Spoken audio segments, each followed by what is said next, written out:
아버님 머리가 다 백발로 변했다는 말이 마음에 깊게 와닿네요. 이 문장을 읽는 순간 가슴이 쿵 내려앉았다. 누군가의 댓글 속 이야기인데도 내 얘기 같았다. 이민을 선택한다는 건 사실 부모님을 거의 버려두고 오는 것이나 다름없다는 말이 있잖아요. 냉정하게 들릴지 몰라도 저도 그게 사실이라고 생각해요. 호주에서의 8년 정말 많은 걸 배웠고 제 삶의 지평도 넓어졌습니다.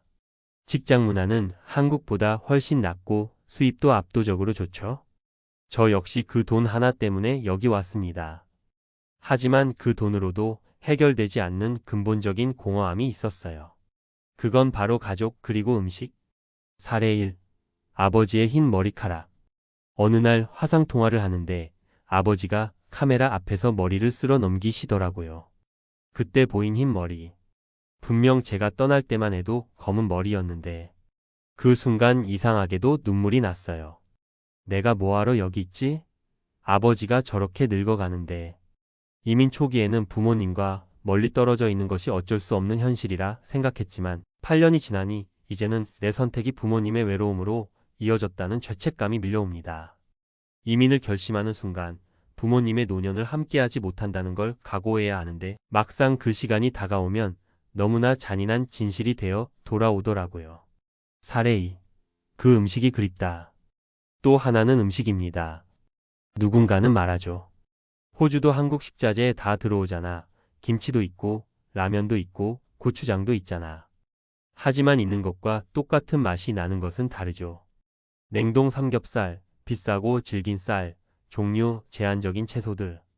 이게 쌓이다 보면 어느 순간 엄마 밥 한 끼만 먹고 싶다는 생각이 간절해집니다. 누군가는 음식 정도야 참을 수 있다고 하지만 전 아니었어요. 음식이란 건 단순히 배를 채우는 게 아니라 내 마음을 위로하고 내가 어디에서 왔는지 기억나게 해주는 정체성의 맛이니까요. 사례 3. 편리함의 차이. 그리고 마지막 편리함. 호주가 삶의 질은 높지만 빠르고 편리한 시스템에서는 한국을 절대 못 따라갑니다. 은행 업무며 공공 업무며 한번 하려면 일주일은 기본이고 관료주의적인 처리 속도에 매번 스트레스를 받았어요. 택배도 당일 배송은 꿈도 못 꾸고 갑자기 필요한 게 생기면 그냥 없다고 생각하고 살아야 하죠. 반면 한국은 밤 11시에 뭔가 사고 싶어도 살 수 있고 주말에 관공서 업무도 어플로 해결되고 무엇보다도 그 속도가 내 생활 리듬과 맞닿아 있어서 호주에서만큼 답답하다는 느낌을 받을 일이 없었습니다. 역이민과 은퇴 준비, 현실적인 이야기. 많은 분들이 물어보세요. 그래도 호주에서 쭉 사는 게 은퇴 후 삶에도 더 안정적이지 않나요? 물론 경제적인 면만 본다면 그렇습니다. 연금제도, 복지, 의료 시스템, 노후에 대한 사회적 안전망. 한국보다 우위에 있는 부분이 많죠. 하지만 노후란 단순히 돈으로만 사는 시간이 아니잖아요. 사람들이 은퇴 후 한국으로 돌아가는 이유는 딱 두 가지입니다. 가족과의 시간, 익숙함과 편안함. 아무리 영어가 능숙해도 호주 사회의 주류가 되는 건 쉽지 않습니다. 한 살이라도 젊을 때야 적응하고 일하며 살 수 있지만 60대, 70대가 되면 결국 병원, 시장, 커뮤니티 모든 곳에서 외로움을 느낄 수밖에 없습니다. 언제나 한국인으로 남아있게 되니까요. 그리고 부모님 곁에서 시간을 보내지 않으면 돌아가셨을 때 그 후에는 평생을 따라옵니다. 제가 지금까지 만난 역이민자 분들, 특히 60대 이상의 분들은 거의 예외 없이 이렇게 말했어요. 그때 돈 좀 덜 벌어도 부모님 살아계실 때 더 자주 올걸. 전문가적 인사이트 역이민과 은퇴 준비. 귀국 시 가장 중요한 것은 주거 안정. 호주에서의 수입과 연금을 한국으로 가져오더라도 주거비가 예상외로 큽니다. 특히 서울, 수도권의 전세 매매가는 상상 이상이죠. 따라서 귀국 전 최소 23년 전부터 한국 부동산 시장 상황을 꾸준히 모니터링하고 주거 대책을 마련해 두는 것이 중요합니다. 국민연금과 해외연금의 이중 과세 여부 확인. 호주 연금을 한국에서 수령할 경우 한마이너스 호주 조세협약에 따라 과세 문제가 복잡해질 수 있습니다. 국민연금공단과 국세청 국제조세팀의 사전 문의에 실수령액과 과세 구조를 정확히 알아두세요. 은퇴 후 생활비 시뮬레이션.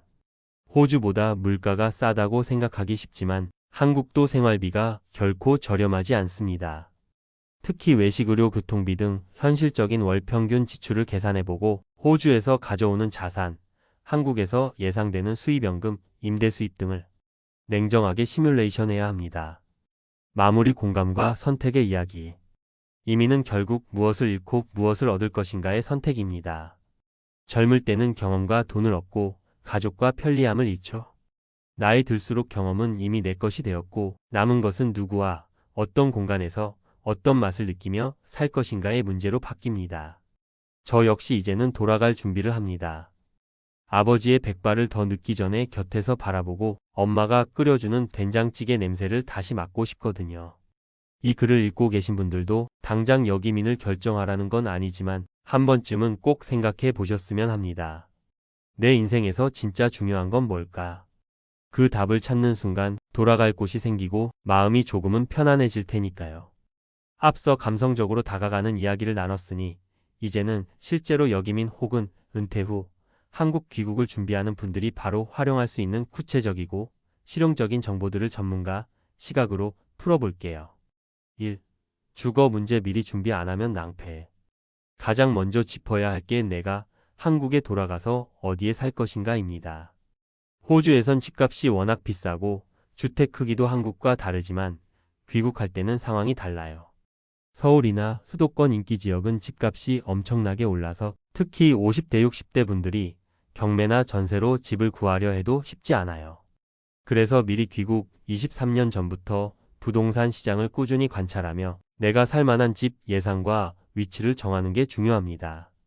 예를 들어 서울 강남권이나 마포, 용산 같은 인기 지역은 아예 포기하고 경기도나 지방 대도시 쪽에서 실속 있는 집을 찾는 전략이 필요해요. 대중교통 편의성, 병원 접근성도 꼼꼼히 체크하세요. 아무리 집값 싸도 불편하면 건강이나 생활 만족도가 떨어집니다. 그리고 요즘은 재개발, 재건축, 호재 지역에 미리 투자하는 분들도 많습니다. 하지만 주의할 점은 이런 곳은 공사 기간 동안 시끄럽고 불편한 경우가 많으니 은퇴 후 편안한 생활을 원한다면 적당히 거리를 두는 게 좋아요. 2. 재정과 세금, 연금, 환율, 과세 문제. 호주에서 벌고 모은 돈을 한국에서 어떻게 쓸지 그리고 양국의 연금과 세금 제도 차이를 꼭 이해해야 해요. 먼저 호주 연금 오스트레일리언 SUPRANNUATION은 보통 은퇴 후에 받는데 한국에 이주해서 받을 경우 환율 변동과 이중과세 가능성을 잘 따져봐야 합니다.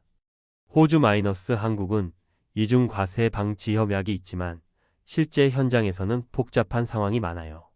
예를 들어 호주 연금을 한국에서 받으면 한국 소득세 대상이 될 수 있고 호주에서도 일정 부분 과세가 이뤄질 수 있어요.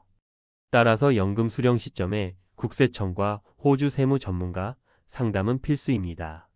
또한 환율 변동도 큰 변수입니다. 호주 달러가 강세일 때는 수령액이 늘지만 달러 약세가 오면 생활비가 갑자기 부담될 수 있으니 매달 수입 계획을 세울 때 환율 리스크까지 감안하세요. 그리고 한국 국민연금 수급 조건과 해외 체류 기간이 맞물리는 부분도 신경 써야 합니다. 국민연금은 일정 기간 이상 가입해야 수령 가능한데 호주에서 산 기간과 합산 여부, 보험료 납부 여부에 따라 달라질 수 있거든요. 3. 의료와 건강관리 미리 챙기고 대비하자. 은퇴 후 가장 중요한 건 건강이잖아요. 호주는 의료비가 워낙 비싸서 아무래도 한국 귀국을 생각하는 분이 많아요. 한국은 건강보험 제도가 잘 되어 있고 병원 접근성도 훨씬 좋습니다. 특히 대도시의 경우 전문 진료도 빠르고 진료비도 호주에 비하면 훨씬 저렴하죠. 그렇다고 의료 서비스가 무조건 좋다고만 생각하면 안 돼요. 병원마다 진료 수준 차이, 대기시간 문제도 있고 특히 노인 건강관리에서 중요한 재활, 방문 간호 서비스 등은 지역별 편차가 큽니다. 그래서 귀국 전에는 내가 살 지역의 병원과 보건소, 노인복지시설 현황을 미리 파악하는 게 좋아요. 그리고 만약 만성질환이 있으면 주치의 기록과 처방전을 잘 준비해서 한국 의료진과 원활히 연결할 수 있도록 해야 합니다. 4. 생활 편의. 한국은 속도가 생명이다. 호주에서는 여유롭고 느긋한 삶이 매력적이지만 노후엔 편리함이 생각보다 더 크게 다가옵니다. 한국은 인터넷, 금융, 쇼핑, 교통 등 모든 시스템이 매우 빠르고 편리해요. 예를 들어 온라인 뱅킹으로 공과금, 세금 납부가 한 번에 해결되고 배달 앱으로 30분 만에 식사 배달이 가능합니다. 이는 혼자 사는 노인분들에게도 큰 도움이 됩니다. 하지만 한편으로는 이런 빨리빨리 문화가 스트레스로 다가올 수도 있어요. 적응이 어려운 분들은 느린 삶을 추구하다가 한국의 빠른 환경에 피로를 느끼기도 하니 본인의 성향과 생활 방식을 미리 점검해 보는 게 중요합니다. 5. 커뮤니티와 사회적 관계에 고립되지 않도록. 역이민 후 가장 많이 힘들어하는 부분이 사회적 고립감입니다. 특히 젊은 시절부터 해외 생활을 오래 한 분들은 한국 친구나 친척과 거리감이 있을 수 있어요. 그래서 귀국 후에는 지역 커뮤니티 참여, 복지관, 동호회, 노인대학 등 다양한 사회활동에 참여하는 걸 추천합니다. 지역 주민센터에서 제공하는 문화 강좌나 건강 프로그램은 새로운 인맥을 만들고 외로움을 줄이는 데 효과적입니다.